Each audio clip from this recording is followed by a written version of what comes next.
Hi, I'm Julie Duell, and thanks for watching Spotlight on Sparks. I'm excited to introduce my first guest today, Lianka Soliz from the Washoe County School District. Welcome. Thank you for joining. Thank you. Thanks for having me.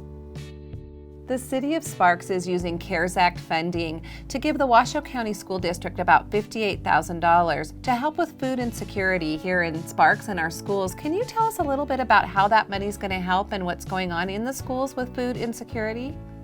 Well, first off, thank you so much for the generous donation with the grant. It really is going to help our student community immensely. Our nutrition services department typically provides, in a normal year, about 8.5 million meals throughout the course of the school year. And the majority of those meals are provided to students that basically qualify for free and reduced meals, which means they come from economically disadvantaged households.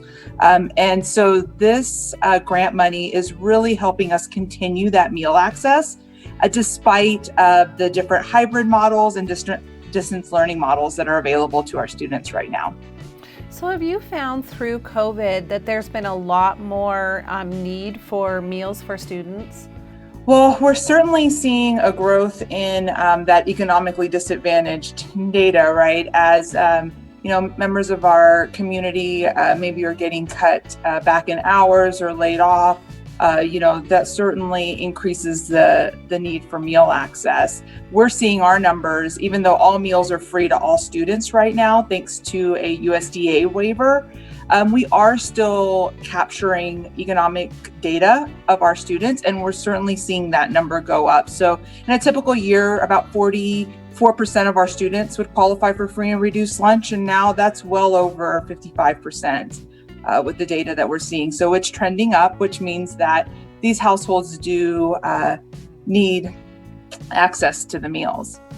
Well, I know that the around $58,000 is supposed to really mostly go to schools in Sparks. Is that correct?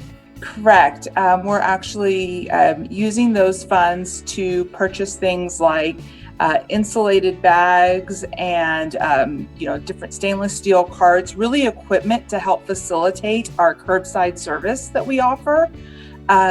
This could also include milk coolers to help keep the food at temp prior to service.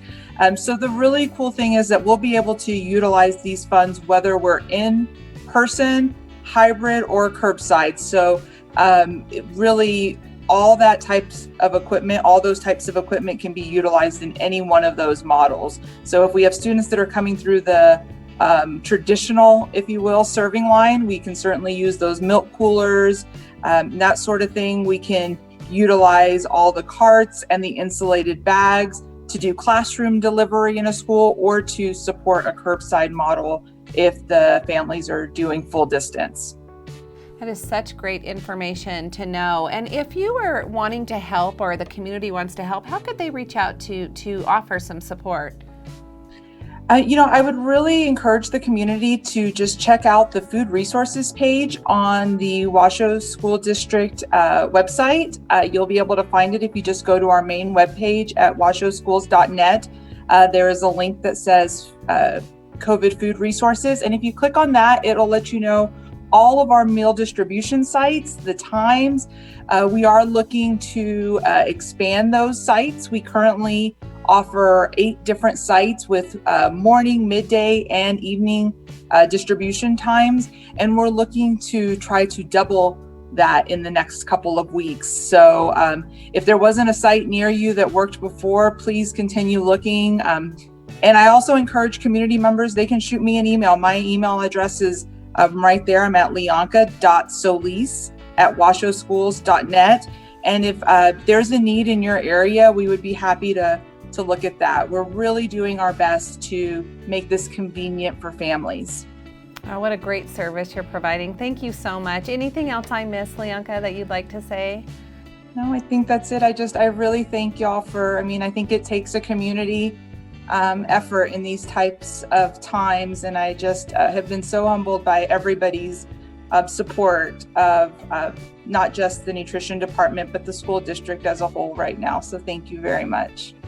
Well, we're happy that we could use CARES Act funding to really help you out. So thank you so much for being my guest. I appreciate it so much.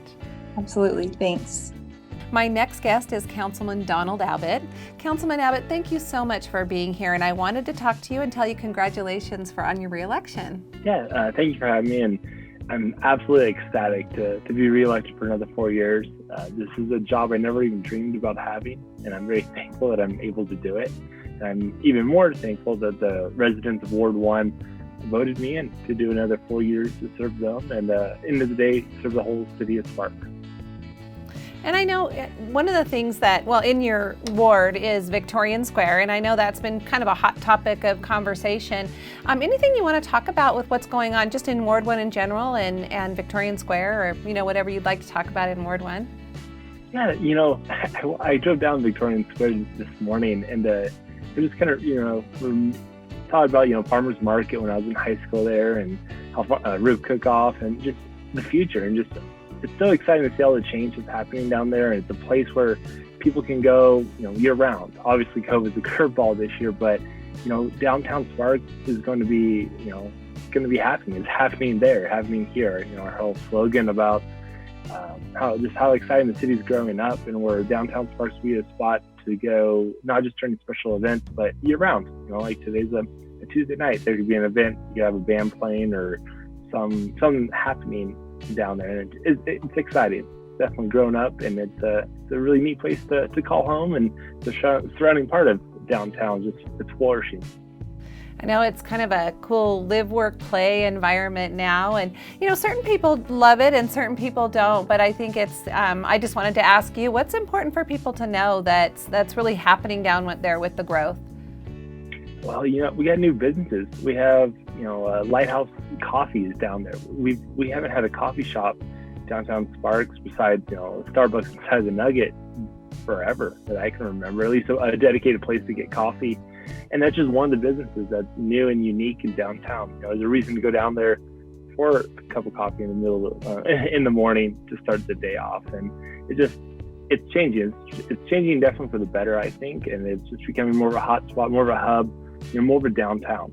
Downtown Sparks was just a location for many years for special events. And it's becoming just a neat spot to call home, and just to walk down there. And there's history. We got Last Chance Joe, we have a museum, as well as, there's old businesses and new businesses that are flourishing together and working along and having a nice symbiotic relationship.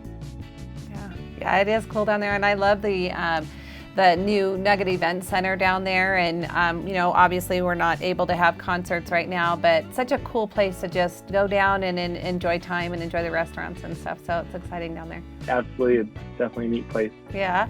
Anything else that you'd like to talk to people about as just a re-election or whatever you'd like to maybe mention to viewers? Thank you all for the support, and like I said, this is hands down the best job I ever had.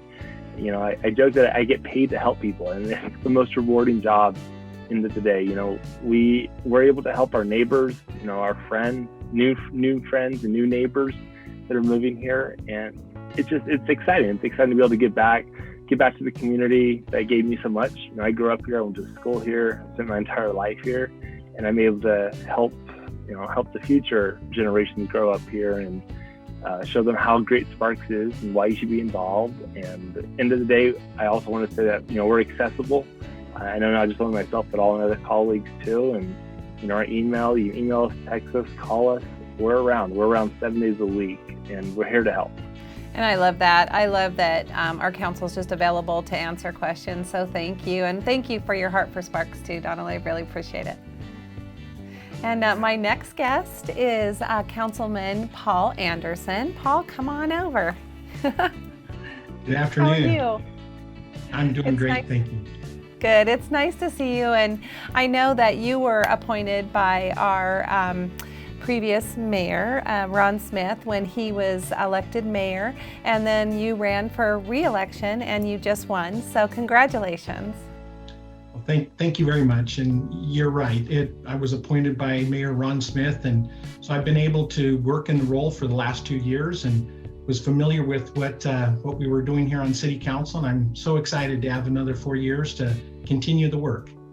Do you have anything that's going on in Ward 3 that you'd really kind of let want to let people know about that's going on? Well, some of the things on the short-term side is hopefully people have heard that we're trying to reinvest as much as we can of the CARES Act funds into our community. So we've been reinvesting in rental assistance to help people out that have been damaged by COVID. And we're helping there as well as with businesses, trying to reinvest in the businesses again that have suffered during this time of COVID.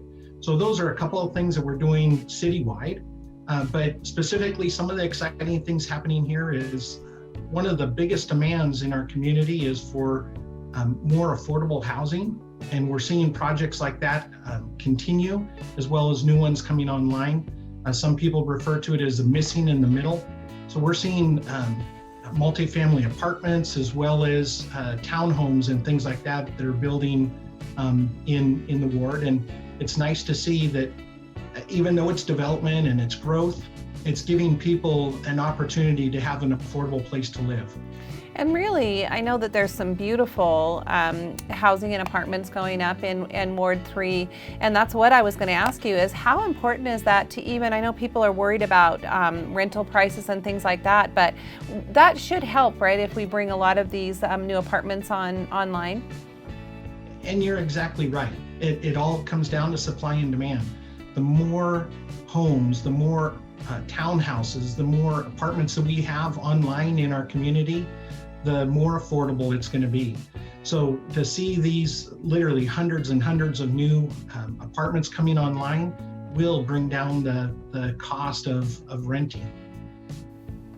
Oh, that's great. That's great news. And I know it's great news for a lot of our residents too. So anything else that you'd like to say to viewers just about your ward or just being a councilman? I just want to thank the people of Sparks, especially Ward 3, for voting me into office. I truly appreciate serving and look forward to being there. As Councilman Abbott said, we really do want to hear from you guys in the community. If you have questions, concerns, or thoughts, we'd love to hear from you, as well as we strongly engage you to get involved. We're typically always looking for people to fill in the different positions of boards and commissions to help us here in Sparks, and we would love to have you involved. And I appreciate you mentioning that too, and I will definitely put some things like that out on social because we do have some boards and commissions vacancies, and if people want to serve and have their voice heard, we love that. So thanks for mentioning that. I appreciate it. Thank you. And thanks for being with me, Paul. And I'd like to introduce our Councilman Kristopher Dahir, who ran unopposed. So come on over, Kristopher. It's nice to see you. Hello. It is good to be here. And following up that wisdom is very difficult. Donald out of Ward 1, a millennial with all those years with under his belt, and our body lifter, our big strong Paul over here. Actually, I just got to say, it's such an honor to truly be a part of this team of Sparks. And I say that, and I include the staff in that. And what an honor. And so for me, I had some people who say, you didn't even have to run. And I'd like to believe all of us are running a much longer term than just a few months. We've all worked very diligently over the years to try and make sure that we've created, or I'd even say just protected some of the values that are right here in Sparks. And so I'd like to say I ran for 4 years for that, to not have someone run against me. And I don't know if I'll ever get it again, but I'm not going to complain, and I'll do that again and again if that gets to happen. But it's exciting, and I truly enjoy our city, our region, and even what I get to do on some of the state level. Well, I know you just have such a heart for our community as well. Is there anything that is just happening in Ward 5 that you'd like to talk about at all? Well, some of it's what was already kind of spoken about, but I'll just say in my ward alone, you potentially in the next 5 to 8 years will see up to 15 to 18,000 new residents in my ward alone in the Kiley Ranch area based upon what we know is being built.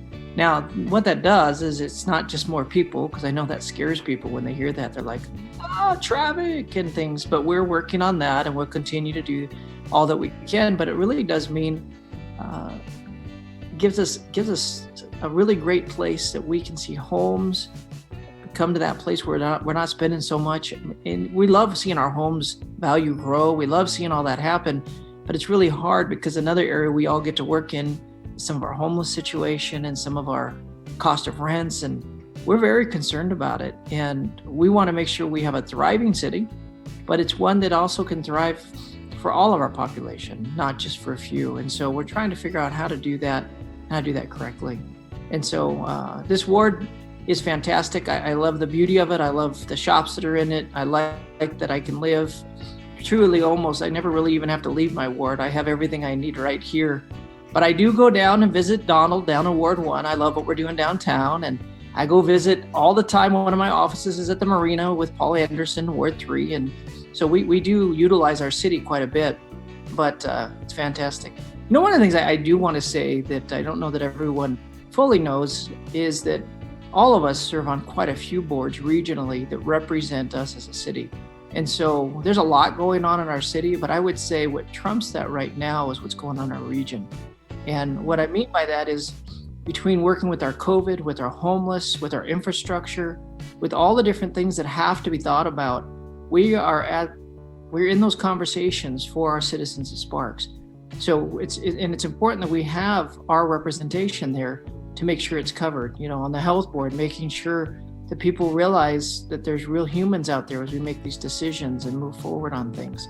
And so I know this is a frustrating time for many, but it's crucial that we're able to really slow down enough to make sure there are people behind every decision made. And so we get to go in and make sure we represent that, which is something I'm honored to do. And that's something that I think we get to do as City Council of Sparks. You know, I'm really glad that you mentioned that, because I don't think that a lot of, you know, our viewers are just, you know, residents in Sparks realize the time and the energy that's put into you all serving on these boards and commissions, you know, and so I really appreciate that you mentioned that. Now, thank you. You know, and it's not just me.